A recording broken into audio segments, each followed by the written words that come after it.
Everyone always said my sister and I were inseparable. Growing up, we shared clothes, secrets, and dreams. She was the wild one. I was the responsible one. People said we balanced each other out. What they didn't see was how much I gave up to keep that balance.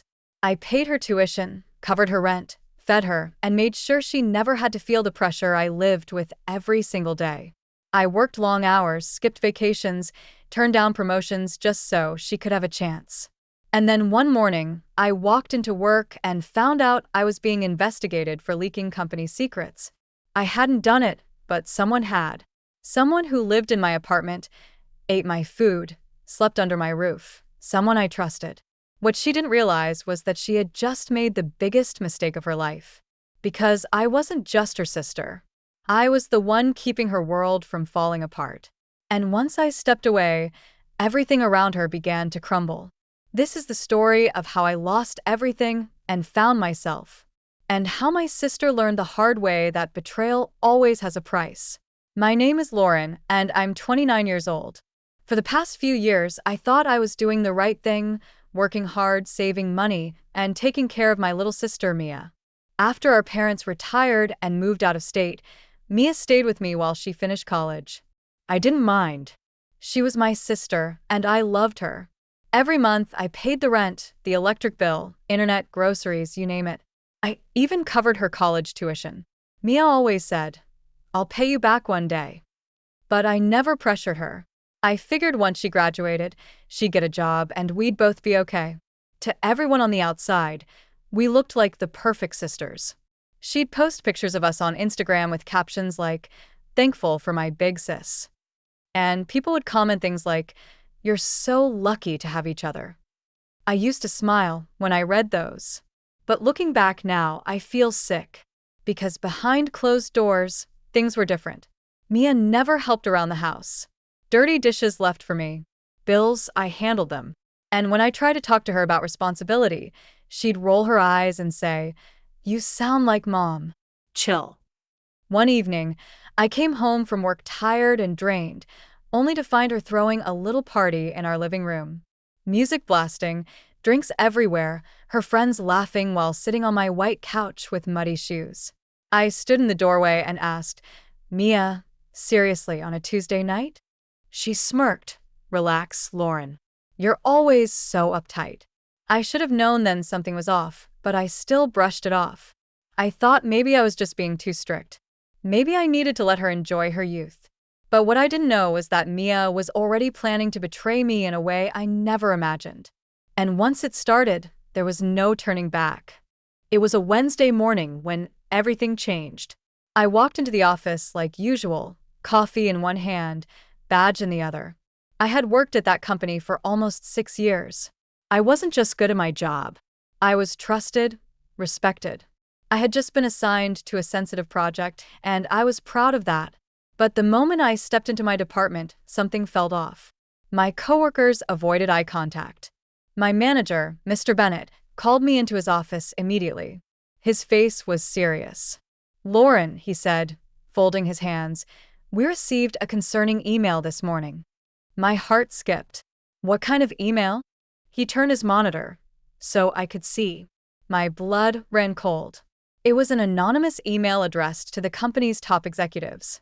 It claimed I had been leaking confidential client data to outside competitors for money. There were fake screenshots, random file names, and even quotes made to sound like I said them.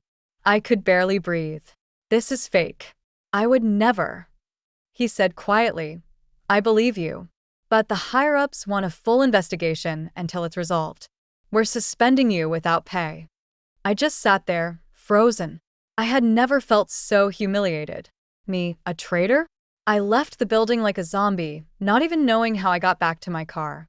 My hands were shaking so badly, I could barely hold the keys. And when I walked into the apartment that evening, guess what I saw? Mia sitting on the couch, watching a movie, eating takeout, acting like nothing happened. I stood there, bag still on my shoulder. "Mia, did you send an email to my boss?" She didn't even flinch. "What are you talking about?" My voice cracked. "Someone used our Wi-Fi. The email came from this address. The IT team traced the IP back here, back to our apartment. Mia stared at the TV screen for a few seconds, then finally looked at me and said, "Maybe it's karma." I blinked. "What?" "You act like you're better than everyone," she snapped. "You get all the attention, the job, the money. I'm sick of it." I was speechless. This wasn't just jealousy. It was sabotage, and it hit me like a punch in the gut. I had been working myself to exhaustion to pay her bills. I gave up vacations, shopping, nights out with friends, all so she could have a comfortable life. And this was how she thanked me. That night, I didn't cry. I packed away every receipt, every invoice, every tuition payment I had made for her, because I knew one thing. She wanted to destroy my life. But I wasn't going to let her. The next morning, I woke up early, earlier than usual. I sat at the kitchen table with a notepad and my laptop. For the first time in years, I was thinking about my future instead of Mia's. I opened my bank account. Over the past 3 years, I had spent nearly $42,000 on her education, living expenses, and everything in between: tuition payments, rent, groceries, her books, her stupid online clothing orders that always arrived with my name on the shipping label. That was the last day I paid a single cent for her. I canceled the automatic rent transfer. I removed my card from her Uber Eats and Amazon accounts. I even emailed her university's financial office and said I would no longer be funding her tuition, and I attached every payment I had made on her behalf to prove I was not responsible anymore. At noon, I handed her a printed envelope.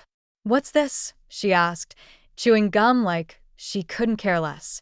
"Proof of every dollar I've spent on you," I said calmly. "I'm done." She laughed. "You're joking." I shook my head. "Figure it out on your own, Mia. You're an adult. You made your choices." Her smile slowly faded. "You can't just cut me off." "I can, and I just did." She jumped up, her voice rising.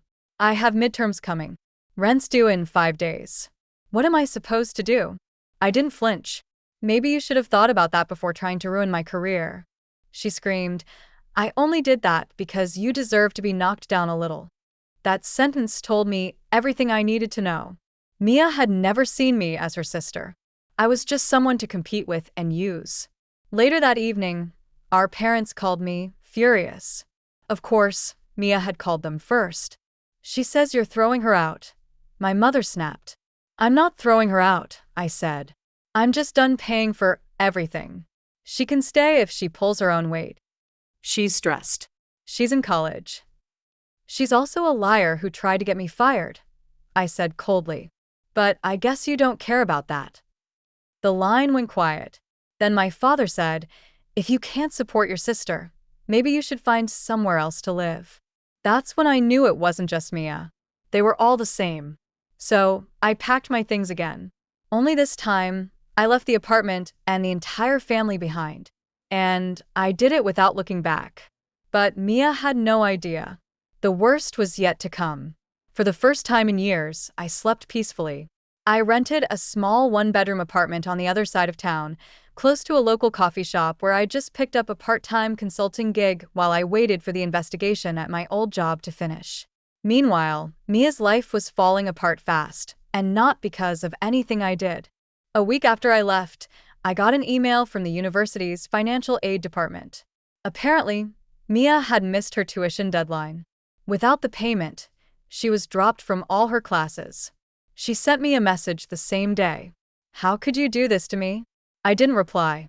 A few days later, a friend of mine who worked at a law firm forwarded me something shocking. Mia had submitted a resume for an internship using my name and job experience. She hadn't just lied, she committed identity fraud. I called the company she applied to and confirmed they hadn't hired her, but I made sure they knew what she did.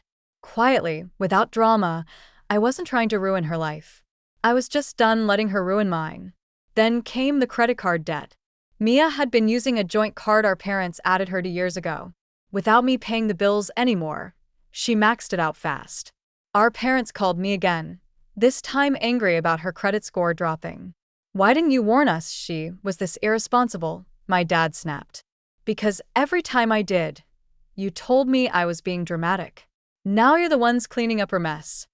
But the final blow came when the university launched a plagiarism review on all her past assignments. See, years ago when she was applying for scholarships, I had written one of her essays for her.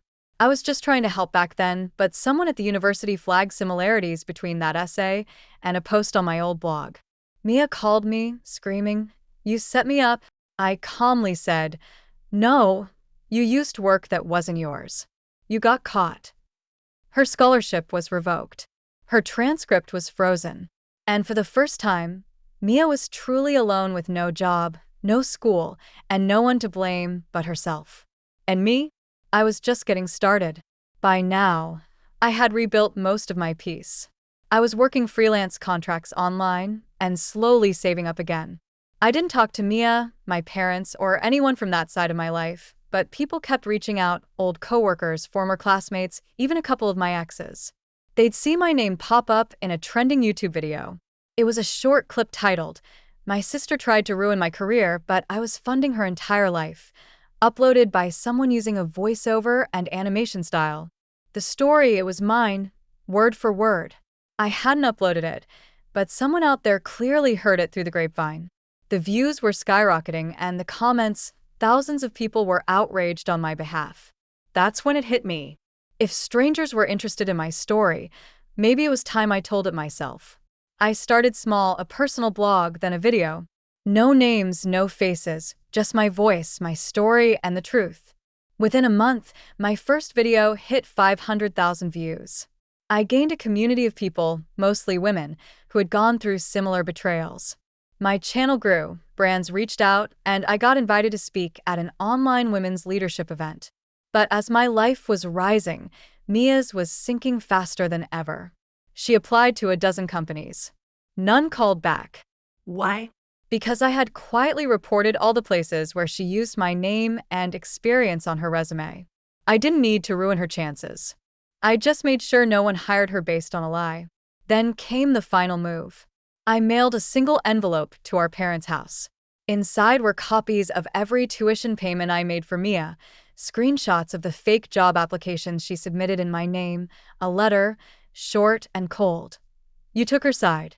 You let her destroy my career. This is what she did. Now you can fix it yourselves." 3 days later, my mom called. I let it ring. She tried again. Then a text. "We didn't know. Please call us." I didn't because for the first time in my life, I wasn't begging for love or fairness. I had built something on my own, without anyone's help. And the person who once thought I couldn't survive without her was now begging for a job in my YouTube comments. It happened one rainy afternoon. I was at home editing a new video when there was a knock at the door. I checked the peephole. It was Mia, soaked from head to toe. No umbrella, no makeup, just a pale, exhausted version of the sister I once knew. I opened the door slowly, unsure if I should even say anything. She didn't wait for an invitation. "Please," she said, stepping inside. "I just need a place to stay for a few days. I'm not asking for money." I stayed silent. She dropped her bag on the floor and sat down on my couch like it was still hers. I lost everything: Lauren's school, friends, internships. Mom and Dad are furious with me. I don't know what else to do. I sat across from her, calm, in control, not out of revenge, but because I had moved on. "Mia," I said, "you didn't just make a mistake. You went out of your way to destroy me. And when I confronted you, you laughed. You said I deserved it." Her eyes filled with tears. "I was jealous, okay? I felt like I'd never measure up to you. Everyone always compared us." "I never asked you to compete with me," I replied. "I just wanted you to succeed. I sacrificed everything so you could have a shot at a better life." She looked down. "I know." There was silence between us for a few seconds. Then she asked, "Can I stay just for a few weeks until I get a job?" I shook my head. "No, you burn that bridge." Her face dropped. "But we're sisters." "Sisters don't sabotage each other," I said.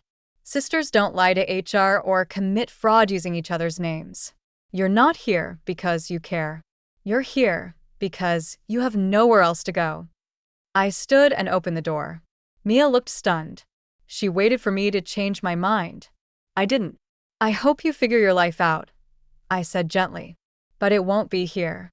She walked out slowly, dragging her bag behind her. I closed the door, and this time I didn't feel sad or guilty. I felt free. A few weeks after Mia showed up at my door, I received an email that changed everything. Subject: Case closed. Welcome back. My old company had finished their internal investigation. After going through all the digital trails, comparing timestamps, and verifying my devices, they confirmed what I already knew. I was innocent. The fake email all traced back to Mia's login, her browser history, her IP address, even her grammar style, it all matched. They apologized formally, reinstated me with back pay, and offered a promotion for how I had handled the situation with grace. I politely declined because by then I didn't want the old job anymore. Something had changed in me, something deep. I had built a new life, one where my value wasn't based on pleasing others or keeping quiet. My YouTube channel had grown beyond anything I imagined. People tuned in for more than just my story. They came for my voice, my insights, and the sense of strength they felt when they heard I had survived the unthinkable. I turned my blog into a full-time income. I was even invited to speak at a women's empowerment panel downtown. For the first time, I wore a blazer I bought with my own money, not out of guilt or sacrifice, but because I had earned it. Mia? Last I heard, she was living with a distant cousin and working a retail job she hated. Our parents stopped calling. Maybe they were embarrassed. Maybe they finally realized I wasn't the villain after all. But I didn't need their approval anymore. One evening, I sat on my new balcony, sipping coffee as the sun set over the skyline. I looked at the life I had rebuilt, not perfect, but mine, and I whispered to myself, she tried to erase me, but I rewrote the story. This time, I was the author.